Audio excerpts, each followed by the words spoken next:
당뇨병은 조용히 그러나 집요하게 몸을 공격합니다. 시력이 흐려지고 발끝 감각이 사라지며 사소한 상처조차 쉽게 낫지 않습니다. 이런 변화가 나타나기 전 우리 몸은 반드시 경고 신호를 보냅니다. 그 신호를 무시하면 혈당은 걷잡을 수 없이 치솟고 합병증이 시작됩니다. 혈당이 오르내릴 때마다 혈관 내부는 미세하게 찢어지고 손상됩니다. 이 손상은 눈과 신장, 심장, 신경을 비롯해 전신의 장기와 조직에 차례대로 파고듭니다.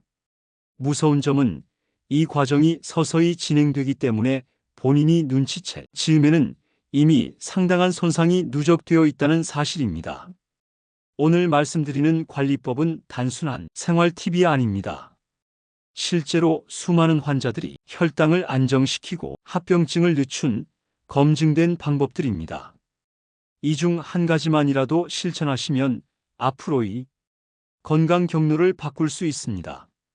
나이가 들면 췌장에서 인슐린 분비가 줄고 세포가 인슐린에 반응하는 능력도 떨어집니다.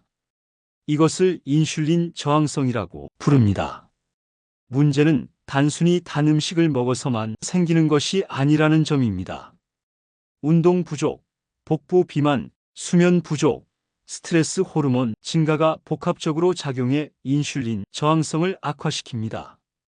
특히 50대 이후부터는 근육량이 급격히 줄어들면서 예전과 똑같이 먹어도 혈당이 훨씬 쉽게 오릅니다. 이는 마치 작은 컵에 물을 부었을 때 금방 넘치는 것과 같습니다. 혈당을 담아둘 수 있는 그릇이 점점 작아지고 있는 셈입니다. 혈당 관리는 식사부터 시작됩니다. 첫째, 혈당 지수가 낮은 식품을 선택하십시오.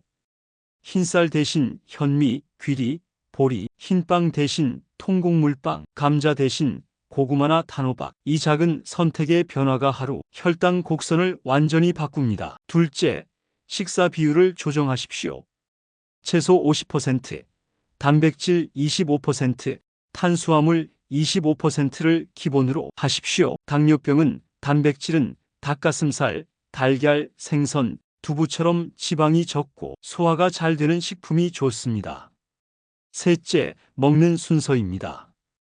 채소, 단백질, 탄수화물 순서로 섭취하면 혈당이 완만하게 오릅니다.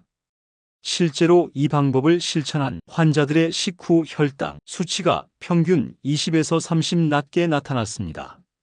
넷째, 간식은 견과류한 줌, 무가당 요거트, 오이와 당근 스틱처럼 저당 섬유질로 하십시오. 특히 건강 간식이라는 이름으로 파는 에너지바나 과일 주스에도 당이 많으니 주의가 필요합니다. 식사 시간 역시 중요합니다.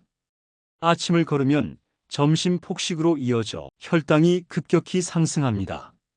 아침은 단백질과 채소, 통곡물을 반드시 포함하십시오. 점심은 활동량이 많은 시간이므로 탄수화물을 조금 더 섭취해도 괜찮습니다. 저녁은 잠들기 최소 3시간 전에 마무리하고 탄수화물은 줄이십시오. 식사 후에는 반드시 몸을 움직이십시오. 식후 10에서 15분 가벼운 산책만으로도 혈당을 20에서 30 정도 낮출 수 있습니다. 엘리베이터 대신 계단 오르기, 설거지나 가벼운 집안일도 좋은 선택입니다. 운동은 혈당을 안정시키는 가장 강력한 약입니다. 유산소 운동은 매일 30분 걷기, 자전거 타기, 수영이 좋습니다. 근력 운동은 아령, 밴드 운동, 스쿼트, 벽 푸시업, 요가나 태극권 같은 균형 운동은 혈당 조절과 낙상 예방에 효과적입니다. 운동은 식후 1~2시간 안에 하는 것이 특히 좋습니다. 이 시기는 혈당이 가장 높을 때이므로 운동으로 바로 소모시키는 것이 효과적입니다. 무리하지 않고 주 5회 이상 꾸준히 하는 것이 목표입니다. 운동량을 갑자기 늘리면 저혈당 위험이 있으니 서서히 강도를 높이십시오. 스트레스와 수면은 종종 간과되지만 혈당에 큰 영향을 미칩니다. 스트레스가 쌓이면 코르티솔이 분비되어 간에서 포도당 방출이 증가합니다. 이것이 반복되면 혈당이 지속적으로 높아집니다. 매일 10분 이상 심호흡, 명상, 기도, 음악 감상 중 한 가지를 꼭 실천하십시오. 작은 휴식이지만 몸과 마음의 회복에 큰 역할을 합니다. 수면 부족은 인슐린 저항성을 높입니다. 하루 7시간 이상의 숙면을 취하고 취침과 기상 시간을 일정하게 유지하십시오. 잠자기 전에는 스마트폰과 TV 시청을 줄이고 조명을 어둡게 해 숙면 환경을 만드십시오. 수분 섭취도 혈당 조절에 중요합니다. 탈수는 혈액 속 포도당 농도를 높입니다. 하루 1.5에서 2리터의 물을 나누어 마시십시오. 특히 커피나 차로만 수분을 보충하는 것은 피하고 순수한 물 섭취를 늘리십시오. 체중 관리 역시 필수입니다. 체중을 5에서 10%만 줄여도 혈당 조절이 훨씬 쉬워집니다. 복부 지방을 줄이면 인슐린 저항성 완화에 큰 도움이 됩니다. 체중 감량은 무리하게 굶는 대신 식사량을 조금씩 줄이고 활동량을 늘리는 방식으로 하십시오. 정기적인 혈당 측정은 자신을 객관적으로 파악하는 유일한 방법입니다. 아침 공복 혈당과 식후 2시간 혈당을 주 3에서 4회 측정해 기록하십시오. 이 기록은 병원에서 치료 계획을 세울 때 중요한 근거가 됩니다. 약물은 절대 임의로 줄이거나 중단하지 마십시오.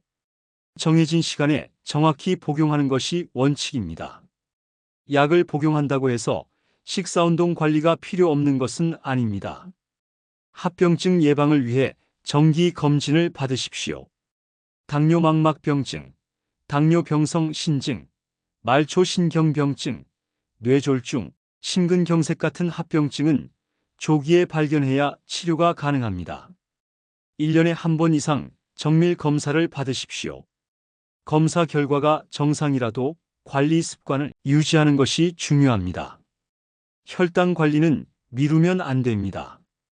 작은 변화라도 오늘부터 실천하십시오.